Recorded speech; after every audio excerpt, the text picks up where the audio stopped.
Netweb technologies में अभी तक दो डिसीजंस बिल्कुल सही रहे हैं। पहला डिसीजन 5200 क्रॉस करने से पहले एंट्री ना करना। दूसरा डिसीजन क्योंकि आपका वेजेस पैटर्न टूटा है, उसके साइडवेज पैटर्न पर स्टॉक चढ़ा है, जब तक ये साइडवेज पैटर्न की अपर लिमिट तक नहीं आता तब तक एंट्री ना करना। ये सारे डिसीजंस अभी तक की नेटवेब टेक्नोलॉजीज के अंदर बिल्कुल सही गए हैं और उसके बाद से लगातार 1000 रुपए से ज्यादा नेटवेब टेक्नोलॉजीज में गिरावट ऑलरेडी आ चुकी है।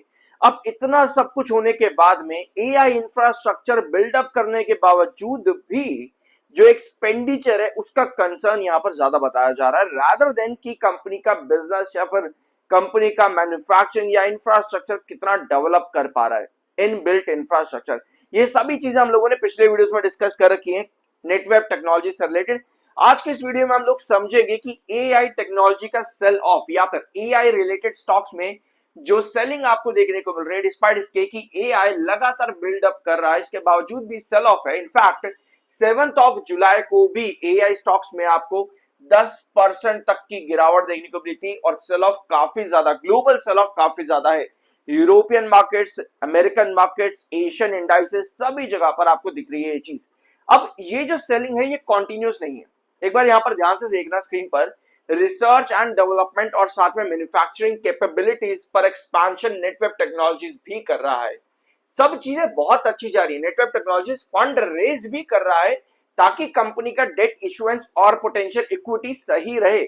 इन सब चीजों को रेज करने के लिए नेटवेब टेक्नोलॉजी जितने स्टेप लिए जा सकते हैं वो ले भी रहा है और साथ में कंपनी का हाई परफॉर्मेंस एआई सर्वर भी है। अब इतनी सारी चीजें कंपनी के फेवर में है, बट स्टिल सेल ऑफ जब आता है, ग्लोबल सेल ऑफ, तो उसके पीछे सिर्फ एक छोटा सा रीजन बताया जाता है कि भाई जब इतनी सारी डेवलपमेंट हो रही है तो इस पूरी डेवलपमेंट के अंदर एक्सपेंडिचर भी काफी ज्यादा होता है, जिसकी वजह से आने वाले क्वार्टर्स में जो वैल्यूएशन से इस पूरे सेक्टर की, चाहे वो नेटवेब टेक्नोलॉजीज हो या फिर इस सेक्टर के अंदर और भी काफी सारे स्टॉक्स आपको दिखेगा। यहाँ पर नस्दाक एक्सपीरियंस सेल ऑफ क्यों यहाँ पर आ रहा है, फेस प्रेशर यहाँ पर क्यों देखने को मिल रहा है, despite heavy experience and semiconductor rise यहाँ पर चल रहा है, फिर भी ग्लोबल पुल बैक है। इसके पीछे रीजन यही है कि जो एक्सपेंडिचर यहाँ पर लग रहा है एआई टेक्नोलॉजी इस पूरे सेक्टर को ग्रो करने के लिए, उसकी वजह से आने वाले क्वार्टर्स में रेवेन्यूज या प्रॉफिट्स वो कम हो सकते हैं। ये कंसर्न अभी से ही है, डिस्पाइट इसके कि बिजनेस एक्सपेंशन या फिर इंफ्रास्ट्रक्चर डेवलपमेंट ये पूरा सेक्टर एज अ होल कर रहा है। तो जब बात आती है क्वार्टरली रिजल्ट्स की या फिर कंपनी के नंबर्स के ग्रोथ की, तो भैया क्वार्टरली रिजल्ट्स कैसा परफॉर्म करेंगे इसके बारे में समझ पाना ये सबसे ज्यादा जरूरी नीड होती है। फिलहाल के लिए अभी हमें ये नजर में आता है कि एक सेशन हमको गिरावट दिखती है तो अगले सेशन हमको रिकवरी भी नजर आती है। अल्टीमेटली चार्ट्स का जो परफॉर्मेंस है वो हमको क्या शो करता है। ऑलराइट, शुरुआत हम लोगों ने करी 5200 से। ये वाला प्राइस आप लोग को याद होगा, जब तक क्रॉस ना करे तब तक एंट्री नहीं, बिल्कुल सही डिसीजन। उसके बाद में आपका वेजिस पैटर्न से टूटा, साइडवेज हम लोग को चाहिए था 4400 के प्राइस के अंदर अंदर, वो भी टूटा। दैट मींस कि अभी तक बहुत बढ़िया सेफ हम काम करते हैं यहाँ पर चले हैं नेटवेब टेक्नोलॉजीज में। अब ऐसी सिचुएशन पे आपको बार बार डिप मिल रहा है। कल के दिन एक स्टॉप कैंडल थी, आज की कैंडल वापस से 4400 रुपीज के प्राइस पर जाना चाहती थी, बट उसके पहले ही सेल ऑफ आया। अब ये कैंडल कुछ बेयरिश इंडिकेशन नहीं दे रही। ये कैंडल आज के दिन जो फॉर्म हुई है ये एक्चुअली में एक बुलिश कैंडल है, लेकिन कंसर्न यही है कि ग्लोबल सेल ऑफ कहीं अगले दिन फिर से ना आ जाए। बस यहां पर उसी वजह से शॉर्टर और ट्रेडर आपको बहुत ज्यादा एक्टिव देखने को मिल रहे हैं। तो 4400 जो आपका यहां पर टूटा है, स्टॉक पूरी कोशिश करेगा आने वाले वीक्स में भी कि भैया इस प्राइस पर मैं वापस आऊं। यहां से चार्ट आपका बुलिश भी बन सकता है, लेकिन अनसर्टेनिटीज के चलते आपके सभी पैटर्न यहां पर टूटते जा रहे हैं। फिर चाहे वो आपका वेजिस पैटर्न हो या फिर 4400 के अंदर चलने वाला आपका साइडवेज पैटर्न, जो कि यूजुअली इंडिकेट करता है कि किसी ना किसी पॉजिटिव और नेगेटिव न्यूज के अकॉर्डिंग हम साइडवेज पैटर्न का बेस जो कि 4400 था उसको तोड़ेंगे। तो जैसे ही ग्लोबल सेल ऑफ आता है आपको ये 4400 का बेस भी टूटता देखने को मिला। अल्टीमेटली हमारा यहाँ पर गोल क्या होना चाहिए, अभी मैं आपको वो चीज भी बताता हूँ। सब्सक्राइब कर देना, आई एम NISM सर्टिफाइड। अब आते हैं आपके मेन गोल पे। जो बड़ा कंसर्न है वो यही है कि ग्लोबल सेल ऑफ इस वजह से कि नंबर्स हमें गिरते देखने को मिल सकता है, डिस्पाइट हेवी एक्सपेंडिचर। नंबर्स अगर गिरेंगे तो भैया ये सबसे बड़ा कंसर्न है। तो ऐसे में कंपनी, स्पेशली नेटवेब टेक्नोलॉजी की अभी हम स्पेसिफिकली बात कर रहे हैं, वेरएज आपकी नजर रादर देन नेटवर्क टेक्नोलॉजी इस समय रहनी चाहिए नैस्डैक या यूरोपियन इंडाइसेस में ये पूरा एआई सेक्टर या टेक्नोलॉजी सेक्टर किस तरह से परफॉर्म कर पा रहा है आने वाले क्वार्टर्स में, वहां पर मेजर फोकस रहेगा रादर देन स्पेसिफिक कंपनी। आई होप ये पॉइंट आप लोग यहां पर समझ रहे होंगे। अब मैं आपको बता दूं कि क्या पॉसिबिलिटीज है कंपनी के नंबर से, फिर हम वापस से चार्ट के ऊपर आएंगे। ठीक है, जून क्वार्टर कंपनी का आने वाला है।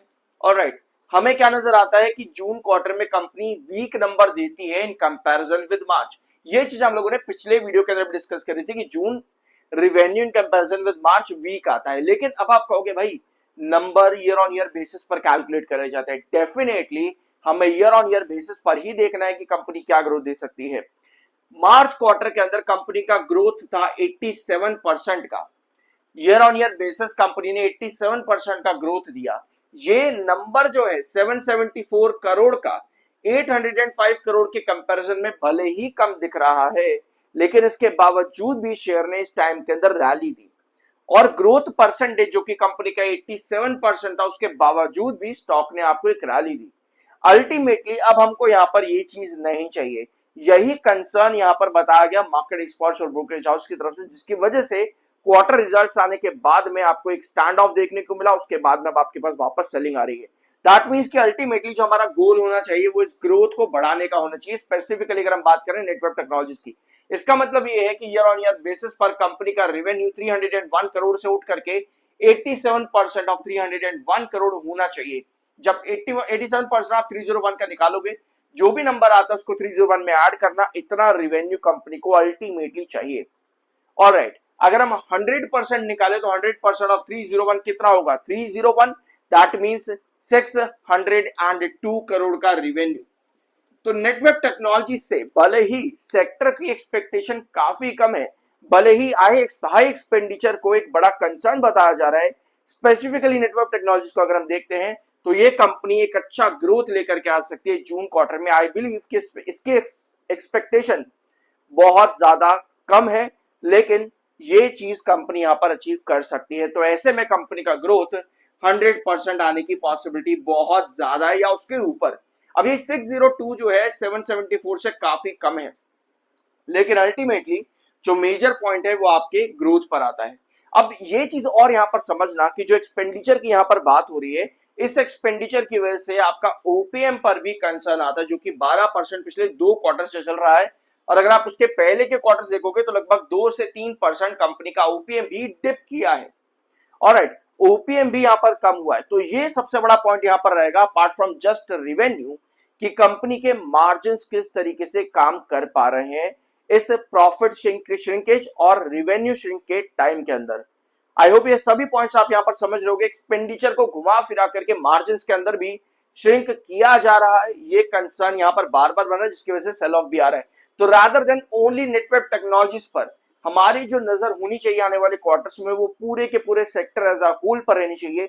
यूरोपियन मार्केट और साथ में अमेरिकन मार्केट और पूरा एशियन मार्केट इस पूरे सेक्टर को किस तरीके से आगे लेकर के जाना चाहता है, क्या अभी भी कंसर्न बनाएगा रिजल्ट्स के टाइम पर, या फिर कुछ और चीजें देखने को मिलेंगी। ऑलराइट, वापस आते हैं नेटवर्क टेक्नोलॉजीज के ऊपर। तो अभी हम लोगों ने क्या डिस्कस किया कि वापस से ही स्टॉक आना चाह रहे हैं 4400 के प्राइस पर, वापस आना चाह रहा है कि भैया मैं डायगोनल को फिर से टच करूं, यानी कि अराउंड 4500 के प्राइस तक भी वापस टच करना चाहता है। अब इस सब चीज को अचीव करने के लिए हमारे पास क्या क्या प्रोबेबिलिटीज निकलती है। पहले तो एक चीज नोट करना कि डेली टाइम फ्रेम पर 4362 ये आपका 7 EMA भी है। तो दैट मींस कि अगर ये डेली टाइम फ्रेम के अंदर 4362 को भी क्रॉस करने में कामयाब रहता है, तो उसके ऊपर लगभग 40 रुपए तक की पॉसिबिलिटीज और बनती है। But sale of daily basis पर आपके पास जरूर रहेगा। दैट मींस कि शॉर्टर आपके पास अभी भी एक्टिव रहेंगे फ्रीक्वेंटली। इन्वेस्टर एक्टिविटी आपको तब तक नहीं देखने को मिल रही है यहां पर जब तक आपके पास कंसर्न एक्सपेंडिचर को लेकर के है। ओवरऑल अगर आप एमएससीडी सिग्नल भी यहां पर देखोगे, जो ब्लू वाली लाइन है, ये सिग्नल लाइन के काफी नीचे आ चुके हैं और यहां पर ये कहीं ना कहीं कर्व बनाने की भी कोशिश कर रही है। तो जब बात करते हैं आप यहां पर की शॉर्टर एक्टिविटी बहुत ज्यादा है, दैट मींस कि शॉर्टर एक्टिविटी आपको तब देखने को मिल रही है जब तक इसका प्राइस अराउंड 4200 के ऊपर है और 4400 के बीच में है। 4400 से 4200 के बीच में शॉर्ट एक्टिविटी आपको बहुत ज्यादा देखने को मिलेगी। जब तक इसके बीच में स्टॉक है तब तक आपके पास ये कंसर्न अगर नहीं आ रहा कि भाई एक्सपेंडिचर कंसर्न है, दैट मींस कि कहीं ना कहीं साइडवेज में स्टेबल बनाने की कोशिश करेगा। पर रिजल्ट्स के ऊपर ग्लोबल स्टैंड ऑफ किस तरह से रहेगा वो डिसाइड करेगा कि ये आपका साइडवेज पैटर्न ब्रेकआउट होगा या नहीं होगा। अल्टीमेटली शॉर्टर आपके इस रेंज के अंदर अंदर एक्टिव रहेंगे। जैसे ही ये रेंज टूटती है दैट मींस कि हम 3800 के प्राइस के पास वापस से डिप कर रहे हैं। तो अभी इन्वेस्टमेंट एक्टिविटीज यहाँ पर काफी ज्यादा कम है, बट शॉर्टर आपके हर रेंज के अंदर एक्टिव हो रहे हैं।